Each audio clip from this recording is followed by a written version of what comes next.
In a previous lesson, we talked about how skills are developed into talents through a number of different pathways.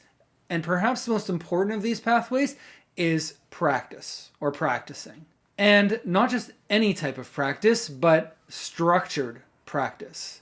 So, how can we develop our skills? How can we develop our craft? What are the best ways to hone these skills to the level that they're so good that they can't be ignored, as Steve Martin put it? Are you familiar with the 10,000 hour rule? In his New York Times bestselling book, Outliers, author Malcolm Gladwell advanced the notion that to advance skill mastery, 10,000 hours of practice is what's necessary. So you just put in your 10,000 hours and then you'll be a peak performer, right? Well, actually, it's not quite that simple. In the 10,000 hour theory, Malcolm Gladwell actually was misinterpreting the work of a Florida State University psychologist named Anders Ericsson, who studied peak performance in a variety of fields for 30 years. Ericsson found that while a substantial quantity of practice time is needed to achieve skill mastery, the quality and type of practice is equally as important. It isn't just important to practice a lot, it's also important to practice the right way. By studying peak performers in chess, classical music, and even in memory recall competitions, Ericsson delineated 3 levels of practice, each with differing degrees of structure and of support. Actually, I may have just lied a little bit there. There's 4, but the first level really isn't a level. It's a null level or a 0 level. It's the sitting on the couch level, as I like to say. On certain days, this is my favorite level. Some days I just want to sit on the couch and veg out. In this level, we aren't practicing. We aren't really doing anything productive, and the result is no real skill development. Up a level from not practicing is what's called naive practice or free practice. Free practice develops basic competence. Next, we have purposeful practice, which develops talent.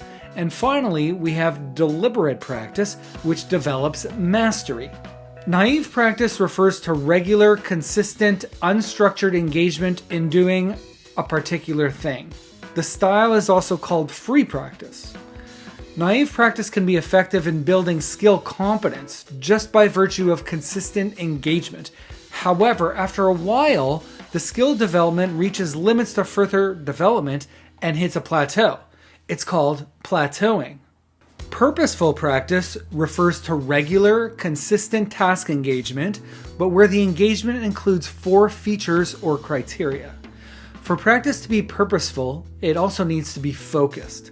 Distractions are best minimized. My nephew, for example, loves playing basketball, and he used to practice shooting hoops in his front driveway at their house. When he would start, he'd put his cell phone to do not disturb mode so that he could focus better on what he was doing. Purposeful practice also features challenge. The thing we're doing, the exercise we're practicing, needs to be on the threshold of what we can do and what we can't yet do with any degree of consistency. Working at this competency threshold is a great way to improve our skill so that we can do it consistently and autonomously at a higher level. This is how we grow our aptitudes into skills and talents. Goal orientation. When practicing, it helps to set a goal or a purpose.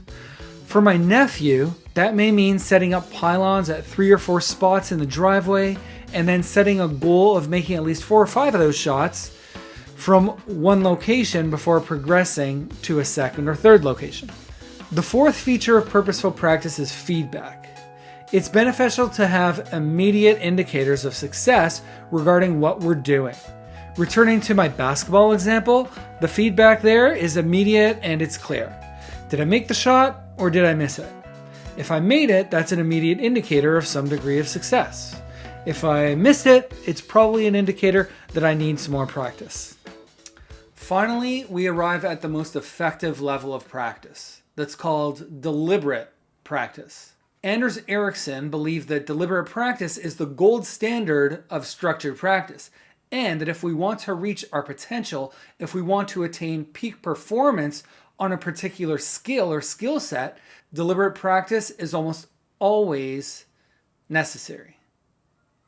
Deliberate practice includes the same 4 features as purposeful practice, but in a well-understood field where the important skills are well established, like classical violin or ballet, for example.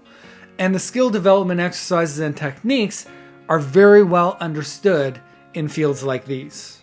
The most important aspect of distinguishing deliberate practice as superior to purposeful practice is the involvement of a mentor, coach, or teacher who can custom tailor the right practice exercises at fitting moments of a person's development in real time.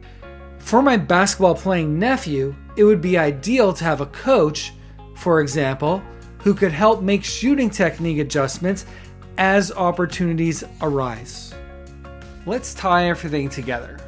What are the best practices for practicing? First, carve out, schedule some undistracted focus time. 2, identify the most important skills for you in your particular area, field, domain, or interest.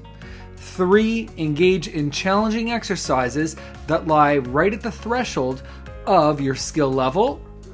4, find a coach, mentor, or teacher who can provide you with feedback and guidance.